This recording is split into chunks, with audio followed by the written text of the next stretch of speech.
So once again, good afternoon everyone. Right, it's a valuable opportunity to expose your talent, isn't it? Right? Generally we are conducting regularly the essay competitions, speech competitions and all the things. And this is an opportunity where the worldwide spreading the newspaper, Inadu, has given a wonderful opportunity. So a special artful convey regarding the program that is made in our school as a platform to bring out your talent and share up you.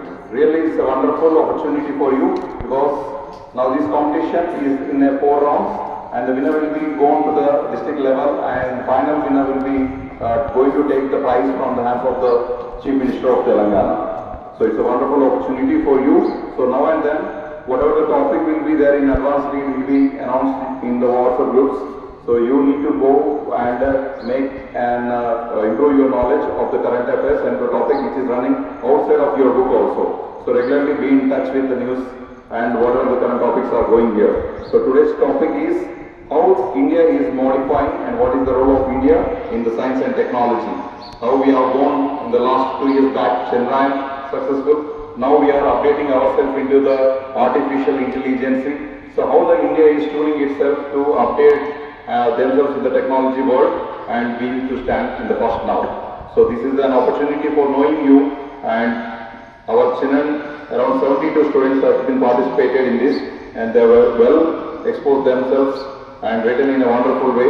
So here really it was very tough to judge because so many things are there when we go for making who is the best here, like their presentation, grammar, spelling, punctuation, okay, and also their neat handwriting and the creativity in the presentation of these essays. These all things were counted here and here we stood with 3 students as first and the next round they will be going on. So let us join the hands to appreciate them. Give a round of applause to the people. Now here I call upon the Rahim sir, the Inadu distributor and reporter also in our locality.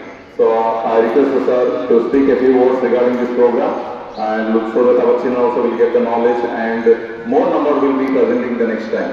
So your words might inspire our students also and at the same time I also request you to announce the results. అందరికీ నమస్కారం. ముందుగా వేదిక అలంకరించిన Shri Suraji Baba school of excellence correspondent Muddasani Ramakishan sir గారికి మరియు అలాగే principal Lakshminarayana sir గారికి మరియు వైస్ ప్రిన్సిపాల్ రాజు సార్ గారికి మరియు ఇన్ఛార్జ్ మేడం రాజేశ్వరి మేడం గారికి మరియు ఈ కార్యక్రమంలో పాల్గొంటున్న పోటీదారులు విద్యార్థులందరికీ నా తరఫున ఈనాడు ఈటీవీ తరఫున శుభాకాంక్షలు తెలుపుతూ అదేవిధంగా పాల్గొన్న ఉపాధ్యాయులకు అందరికీ శుభాకాంక్షలు తెలుపుతూ ఇది మీ దృష్టిలో చిన్నదే కావచ్చు కానీ దీని యొక్క ప్రభావం చాలా గొప్పగా ఉంటుంది.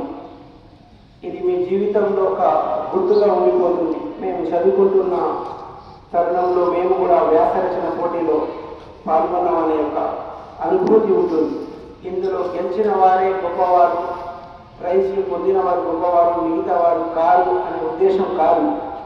ఇందులో అందరూ విజేతలే. ఎందుకంటే ఒక పోటీలో పాల్గొనడానికి ధైర్యంగా ముందుకు వచ్చిన విద్యార్థులందరూ విజేతలే. అయితే ఇందులో మీరు రాసిన యొక్క ప్రతిభను అనుసారంగా మీ ఉపాధ్యాయులు మీరు రాసిన వ్యాసరచన పత్రాలను వాళ్ళు మీ యొక్క మార్కుల ఆధారంగా మొదటి, రెండవ, మూడవ, ప్రథమ, ద్వితీయ, తృతీయ 3 బహుమతులను ఎంపిక చేశారు. ఇప్పుడు నేను ఆ విజేతల యొక్క పేర్లను ప్రకటిస్తా. మీరందరూ వాళ్ళని చప్పట్లతో అభినందించాలా. అలాగే పోటీలో పాల్గొన్న అందరికీ కూడా మీరందరూ ఎవరైతే ఎంపిక కాలేదో ఎవరు నిరుత్సాహపడద్దు. మన వచ్చే నెలలో మరొక అంశంతో మళ్ళీ పోటీకి మేము పెట్టబోతున్నాం. ఆ సమయంలో మరీ ఎక్కువ మంది ఉత్సాహంతో పాల్గొనాలా. దాని తర్వాత మరొక సంవత్సరం ఇట్లా మేము ఇంకా 3 నెలల పాటు మేము పోటీలు నిర్వహిస్తాం. ఆ పోటీల తర్వాత మళ్ళీ జిల్లా స్థాయిలో ఉంటుంది. దాని తర్వాత రాష్ట్ర జోనల్ 4-5 జిల్లాల స్థాయిలో ఉంటుంది, దాని తర్వాత రాష్ట్ర స్థాయిలో ఉంటుంది. ఇది ఒక మంచి మీకు మీ ప్రతిభను చాటేందుకు ఇది చాలా చక్కటి అవకాశం. మీ ఉపాధ్యాయులు, మీ పాఠశాల యాజమాన్యం ఇది ఎంతో మాకు సహకరించేందుకు వాళ్ళ సహకారంతో ఈ కార్యక్రమం విజయవంతమైంది. ఇప్పుడు నేను విజేతల యొక్క పేర్లను ప్రకటిస్తా, మీరందరూ తప్పట్లతో వాళ్ళు అభినందించాలి. వ్యాసరచన పోటీ మీ అందరికీ తెలుసు. మనం ప్రస్తుతం ఆర్టిఫిషియల్ ఇంటెలిజెన్స్ నడుస్తున్న ఈ తరుణంలో భారతదేశ యొక్క ప్రయాణం సాంకేతిక రంగాలలో అనే అంశంపై పోటీ జరిగింది. అందులో మొదటి బహుమతి మాదాసు ప్రజ్వల్, ఆయనకు 25 మార్కుల కాను 19 మార్కులు వచ్చాయి. రెండో బహుమతి కసావత్ తనిషా, ఆమెకు 18 మార్కులు వచ్చాయి, 25 మార్కుల కాను. మూడో బహుమతి జాదవ్ దివ్యానందిని, ఆమెకు 15 మార్కులు వచ్చాయి. మిగిలిన వాళ్ళు కూడా చాలా చక్కగా పార్టిసిపేట్ అయ్యారు. అందరికీ శుభాకాంక్షలు. ఇప్పుడు దీన్ని ఉద్దేశించి మన డైరెక్టర్ గారు మాట్లాడతారని. ఇప్పుడు ప్రైజ్ డిస్ట్రిబ్యూషన్ ఉంటుంది సాక్షాత్గా. విజేతల పేరు ప్రకటించిన వాళ్ళు ముగ్గురు కూడా వేదిక మీద రావాలని కోరుతున్నాం.